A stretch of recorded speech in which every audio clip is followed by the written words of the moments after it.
नमस्कार. सुरेबाईंच्या वर्गामध्ये आपल्या सर्वांचे मनपूर्वक स्वागत आहे.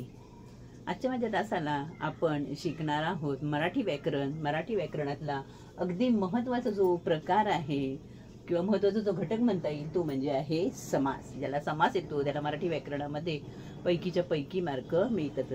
हा समास जो आहे, समासाचा मुख्य जो भाग आहे म्हणजे काय, तर समासाचे प्रकार. आणि हे जे समासाचे प्रकार आहे ते ओळखता तुम्हाला आलं लक्षात की तुम्हाला समास पूर्णपणे समजतात. कारण ह्या समासाचे जे प्रकार आहे त्याचे परत उपप्रकार आहेत, पण मुख्य जो समासाचा जो प्रकार आहे तो तुम्हाला समजला की उपप्रकार समजायला अत्यंत सोपे जाते.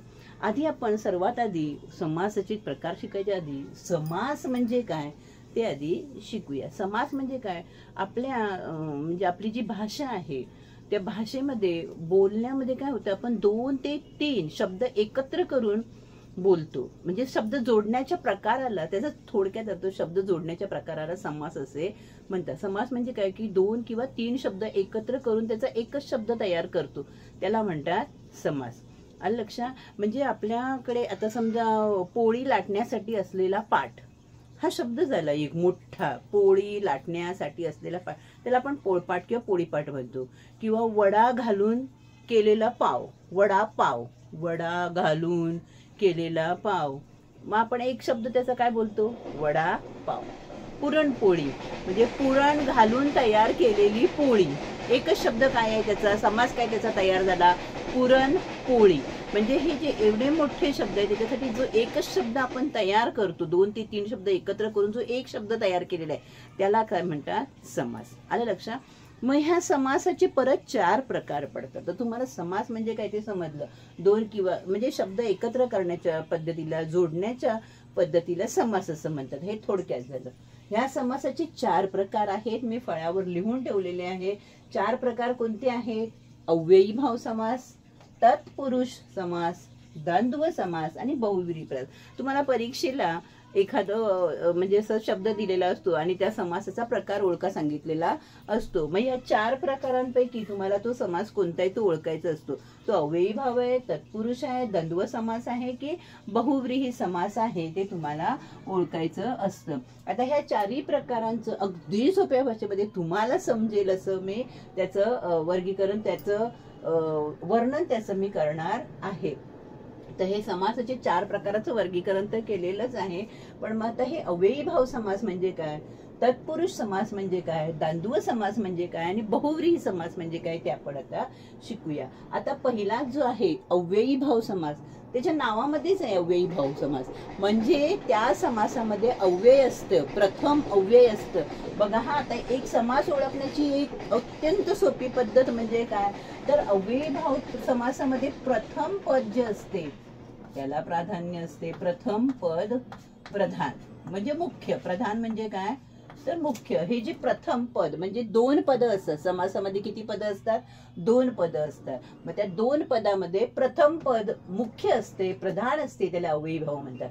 मग तत्पुरुष मध्ये दुसरे पद, बघा किती सोपं आहे, ह्याच्यामध्ये दुसरे पद प्रधान असते. समजलं तुम्हाला. अव्ययीभाव समास मध्ये प्रथम पद जे आहे ते प्रधान असते, याच्यामध्ये दुसरे. मग द्वंद्व समास मध्ये, द्वंद्व मध्ये दोन्ही पदे असतात प्रधान. आहे ना सोपं ओळखायला, दोन्ही पदे प्रधान म्हणजे मुख्य. कोणतंही गौण म्हणजे कमी दर्जाचं नाही आणि म्हणजे पहिलं किंवा दुसरं दोन्हीही. मग बहुव्रीही मध्ये काय, तर दोन्ही पदे प्रधान नाही, दोन्ही पदे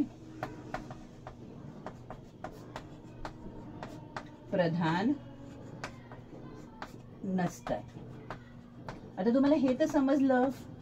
तुम्हाला हवं असेल तर ह्याचं काय करून ठेवा, तुम्ही करून ठेवा, म्हणजे तो फोटो बिटो काढून ठेवा, म्हणजे तुमच्या हे लक्षात राहील. अगदी सोपं मी करून सांगितलेलं आहे.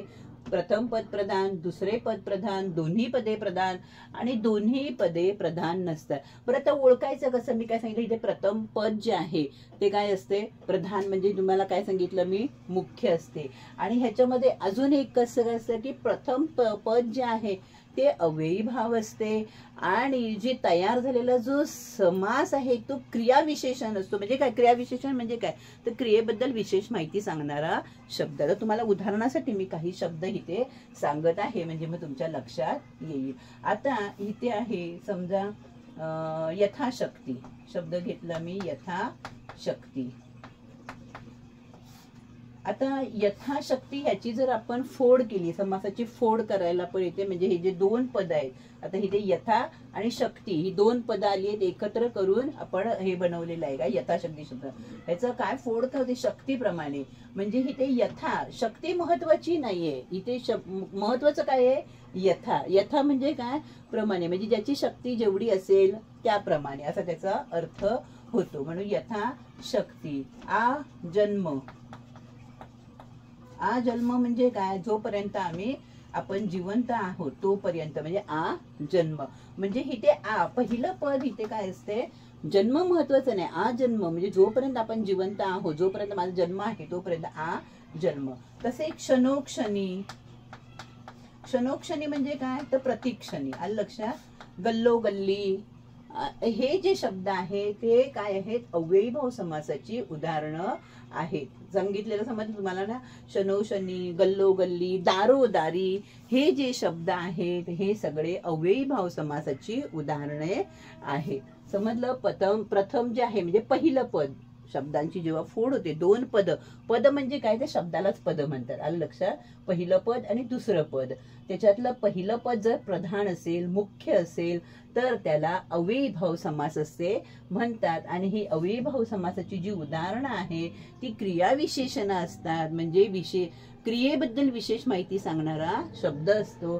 त्यावरून आपल्याला अव्ययी भाव समास ओळखणे अत्यंत सोपे जाते. आता पुढचा प्रकार पाहूया आपण, तत्पुरुष समास.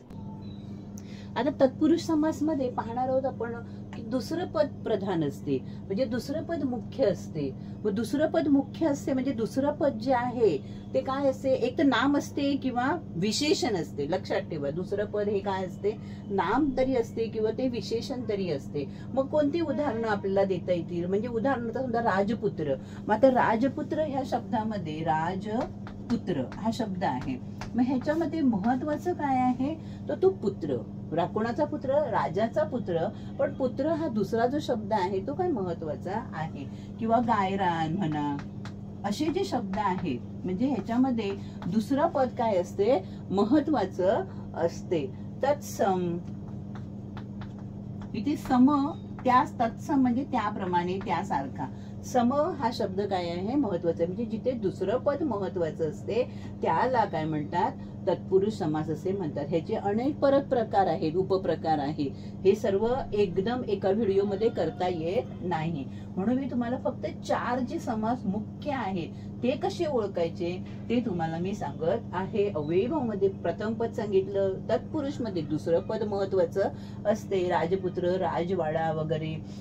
गाव देवी असेल शब्द. मग आता इथे गाव नाही महत्वाचं, महत्वाचं काय आहे, देवी, गावची देवी. मग हे तुम्हाला ओळखता यायला पाहिजे. मग हे दुसरे पद इथे प्रधान आहे. मग दुसरे पद म्हणजे तत्पुरुष समास. दंदू मध्ये तुम्हाला मी काय सांगितलं, इथे दोन्ही पदे प्रधानच असतात, दोन्ही समान दर्जाचीच असतात. म्हणजे समजा आई वडील, म्हणजे आई आणि वडील दोघंही महत्वाची आहेत ना. मग इथे तुम्हाला कोणतं पद प्रधान आहे, कोणतं मुख्य आहे, आई की वडील, नाही ना, दोन्ही समान आहेत. मग हे द्वंद्व समास हे आपल्याला ओळखता यायला पाहिजे. भाऊ बहीण, मग ह्याच्यामध्ये पण काय आहे, दोन्ही पद समानच असतात. मग ही झाली द्वंद्व समास मध्ये दोन्ही पदे समान आहेत म्हणून तो त्याला काय म्हणतो आपण, द्वंद्व समास असे म्हणतो. म्हणजे काय सांगितलं तुम्हाला मी, विटी दांडू, म्हणजे विटी आणि दांडू दोन्ही महत्वाचे आहेत. म्हणजे दोन्ही पदे काय झाली, विटी पण महत्वाची आहे, दांडू पण. म्हणजे दोघातलं एकच तुम्ही घेऊन चालणार नाही. तर त्याच्यानंतर समजा भीमार्जुन घेतलं तर भीम आणि अर्जुन दोन्ही महत्वाची आहे. तिथे तुम्हाला काही वेगळं वेगळं करता येत नाही. तुम्हाला काय सांगितलं मी, भाऊ बहीण सांगितलं, स्त्री पुरुष, हे जे आहे ते द्वंद्व समासाचे प्रकार आहे. तर बहुव्रीहीमध्ये काही दोन्ही पदे प्रधान नसतात. म्हणजे काय, तर ते जे दिलेलं तुम्हाला समास आहे त्याच्यातून एक वेगळा शब्द तयार होतो. म्हणजे काय, तर आता समजा वक्रतुंड हा शब्द आहे, मग हा बहुव्रीही आहे वक्रतुंड. मग ह्याचा विग्रह काय आहे, ज्याचे तोंड वाकडे आहे तो वक्रतुंड. म्हणजे कोण, तर गजानन. आलं लक्षात. निळकंठ, तर निळकंठ ह्याचं काय आहे, समास काय त्याचा, तर ज्याचा कंठ निळा आहे असा, ज्याचा कंठ निळा आहे असा. निळकंठ म्हणजे कोण, तर शंकर. आलं लक्षात. म्हणजे एक वेगळा शब्द तयार झाला. इथे गजानन झाला, इथे कोण झाला, निळकंठ म्हणजे शंकर, वेगळा शब्द. त्याच्यानंतर दशानन, ज्याला दश म्हणजे 10 आनन तोंड आहेत, तो दशानन म्हणजे कोण, रावण. तर हे आहे बहुव्रीही. दोन्ही पदे प्रधान नाही, वेगळा शब्द तयार होतो. इकडे दोन्ही पदे महत्वाची आहे, इथे दुसरं पद महत्वाचं आहे, आणि दुसरं पद हे नाम किंवा विशेषण असते, आणि इथे पहिलं पद महत्वाचं आहे. आणि जे पहिलं पद जे असते ते काय सांगितलं तुम्हाला मी, ते अव्ययीभाव असते, आणि क्रियाविशेषण, बनावा शब्द क्रियाविशेषण असतो. नक्की माझा व्हिडिओ जर आवडला तर लाईक आणि शेअर करा, आणि काय तुम्हाला वाटलं ते कमेंट करा. धन्यवाद.